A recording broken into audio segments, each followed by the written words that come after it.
Mga katrap, wala nga doon sa baba. Dito pala siya lumipat, oh. Yung binturan. Ayan siya. Dito siya pala lumipat. Umalis na siya doon sa ano.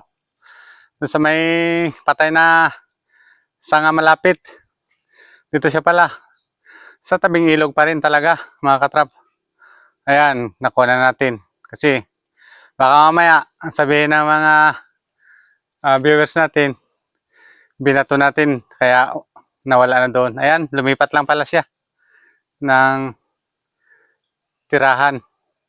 Huwag natin pakialaman yan, mga katrap. Videoan lang natin para patunay na andito lang sila. Yan, kasi hindi naman yan sila ng ano, basta wag mo lang galawin. Mabuhay ilang. Nakakatulong yan balanse sa ating kapaligiran. Yun lang, mga katrap, uwi tayo.